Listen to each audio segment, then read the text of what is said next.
Esta mañana un choque múltiple sobre la autopista México-Toluca, esto a la altura del kilómetro 13,5, cerca del centro comercial Santa Fe, de Puerta Santa Fe, dejó un saldo de un muerto y al menos 8 personas lesionadas. Y bueno, lógicamente la circulación tuvo que ser cerrada en dirección al Distrito Federal, hubo un caos en la zona y de acuerdo con reportes policíacos, este accidente fue provocado por un camión que transportaba jitomates. Ahí estuvo Ángela Vignau, nos tiene más detalles. Fue cerrada la circulación para los automovilistas que entraban a la Ciudad de México a la altura del kilómetro 13 de la carretera México-Toluca debido a un accidente que dejó un muerto, 26 vehículos dañados, 8 calcinados y cerca de 18 personas lesionadas. Hoy, un poquito después de las 9 de la mañana, tuvimos conocimiento del accidente que se presentó aquí en este sitio. Un tráiler, un camión que se quedó sin frenos, logró frenar un poco, pero prácticamente el tráiler se impactó contra los autos que estaban parados. Acudieron al lugar elementos de la Policía Federal y de la Ciudad de México, bomberos de las zonas de Coajimalpa y Tacubaya y Protección Civil del Distrito Federal. Me explica, una patrulla federal de caminos, el patrullero iba delante del tráiler y prácticamente se montó sobre los autos que estaban parados. Desgraciadamente, en un principio parecía que no había pasado nada, pero después descubrimos que el tráiler se montó sobre un Atos. El Atos está debajo del tráiler. Hay una persona, es lo que solo podemos ver si hay una persona, desconocemos si venían acompañantes. El Atos se incendia la cabina y viene la reacción en cadena y tuvimos 8 autos calcinados. A pesar de lo aparatoso del percance, según información de las autoridades, el resto de los implicados no sufrió heridas graves. Hasta este momento tenemos 6 personas lesionadas con lesiones que no ponen en riesgo su vida, que fueron llevadas a los hospitales. ¿Le pasó algo? Afortunadamente, gracias a Dios, nada. Mi vehículo tiene daños mínimos. ¿Es este su vehículo? Así es. ¿Y no le pasó nada? De aquel lado nada más, del costado izquierdo. Se sabe que el camión de 3 toneladas que causó la carambola transportaba verduras, aunque por estar totalmente calcinado, se desconocía al momento la razón social de la empresa o el nombre del dueño de este. ¿El conductor del camión dónde está? El conductor del camión aparentemente huyó. Me reporta el comandante que venía en la patrulla que pues él se dedicó a atender a las personas que estaban atrapadas en los autos y ya no volvieron a ver al chofer. Álvaro Cobos en la cámara para Uno TV, Ángela Vignau. Bueno, y otro accidente que tuvo graves consecuencias fue lo ocurrido este sábado en la incorporación de la carretera México-Cuernavaca a viaducto Tlalpan a la altura de la colonia Chimalcoyotl de la delegación Tlalpan, que dejó un saldo de 7 muertos y 17 personas heridas. La Procuraduría Capitalina ejercitó acción penal contra el conductor del microbús, Isaías Martínez, a quien se le imputan los delitos de homicidio y lesiones culposos, así como daño en propiedad ajena.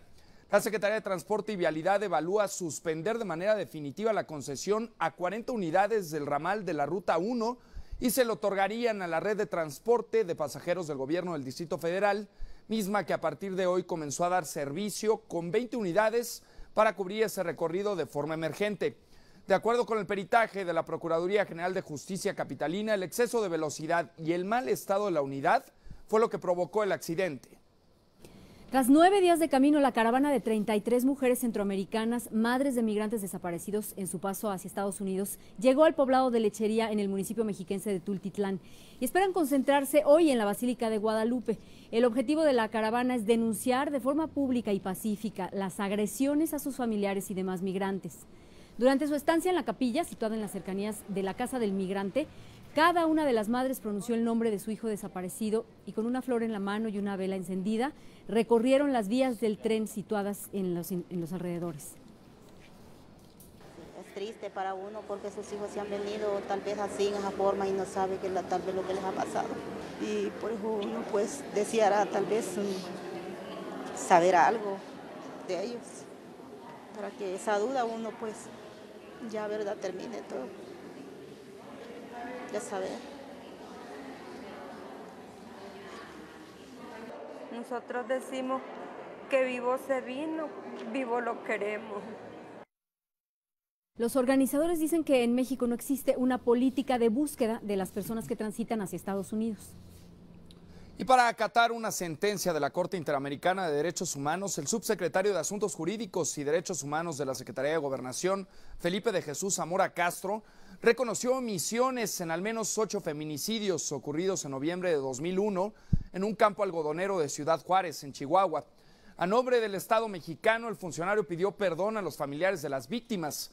En el lugar donde murieron fue inaugurado el monumento en memoria de las mujeres víctimas de homicidio por razones de género. En el transcurso del evento, las madres y padres de las víctimas de la violencia de género interrumpieron varias veces los discursos para demandar justicia. Con el respaldo de diputados perredistas, empresarios de la Asociación Civil Claridad y Participación Ciudadana, interpusieron una demanda de juicio político contra el líder nacional del PRI y exgobernador de Coahuila, Humberto Moreira, además el mandatario coahuilense en funciones, Jorge Torres, y diputados del Congreso local. Esto por la contratación irregular de endeudamiento público por 33.857 millones de pesos en perjuicio de la entidad. El empresario coahuilense Armando Guadiana los acusó de provocar un perjuicio irreparable a Coahuila e instó a las fracciones parlamentarias en San Lázaro a revisar el caso al margen de sus intereses partidistas, a fin de salvaguardar el interés general de los coahuilenses y de los mexicanos. La bancada del PRD en la Cámara de Diputados presentó a la Junta de Coordinación Política un documento en el cual asegura que ya no da más el proceso de selección de los 3 consejeros faltantes del IFE, por lo que se debe reponer de manera total este proceso. Y la petición surge tras la renuncia del politólogo Ciro Murayama, quien declinó seguir en este proceso para ser electo como consejero electoral, con lo que la lista original de 17 candidatos se reduce a 16. Por su parte, el presidente de la mesa directiva de la Cámara Baja, el priista Emilio Chaifet Chemor, dijo que reponer desde el principio todo el procedimiento podría ser ilegal porque esto no está contemplado en la Constitución y por lo tanto podría ser considerado inconstitucional por la Suprema Corte de Justicia de la Nación.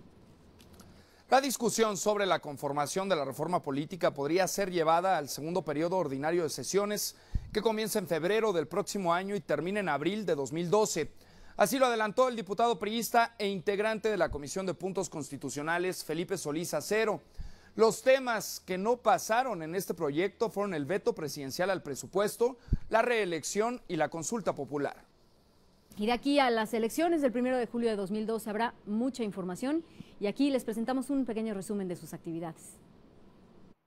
El PRI denunció ante el IFE al aspirante a la candidatura presidencial del PAN, Ernesto Cordero, y al secretario de Gobernación, Francisco Blake, por usar electoralmente las declaraciones del presidente Felipe Calderón referente a que los priistas pretenden negociar con el crimen organizado. La aspirante a la candidatura presidencial del PAN, Josefina Vázquez Mota, rechazó que su partido haya colocado a Ernesto Cordero como bravucón para atacar al PRI, como lo declaró Enrique Peña Nieto. Por otra parte, afirmó que ni sumando las preferencias de Cordero y Santiago Krill lograrán alcanzarla para la candidatura panista. En respuesta, el senador con licencia Santiago Krill señaló que tal parece que su contrincante panista no sabe sumar. Más tarde, Cordero dijo que mantiene su dicho de que Peña Nieto es cómplice de la deuda contraída en Coahuila cuando Humberto Moreira era gobernador. Lamentó que el PRI, en lugar de deslindarse y exigir una investigación a fondo, lo esté encubriendo al mantenerlo como presidente del tricolor. Y para despedirnos, algo bueno que contar: la Organización de las Naciones Unidas para la Ciencia, la Educación y la Cultura, la UNESCO, votará entre el 22 y el 27 de noviembre próximos la candidatura que México presentó para que el mariachi sea inscrito en la lista de Patrimonio Cultural Inmaterial de esta organización. Bajo el título El mariachi, música de cuerdas, canto y trompeta, la candidatura mexicana forma parte de los 17 expedientes que analizará la UNESCO, entre los que también figuran España, Perú, Colombia, la India, Turquía y China. El patrimonio cultural inmaterial abarca tradiciones orales, rituales, actos festivos y conocimientos sobre la naturaleza y el universo, o la medicina, o los vinculados a la artesanía tradicional. Y en la actualidad, México es uno de los países con mayor presencia en la lista del patrimonio cultural inmaterial de la UNESCO.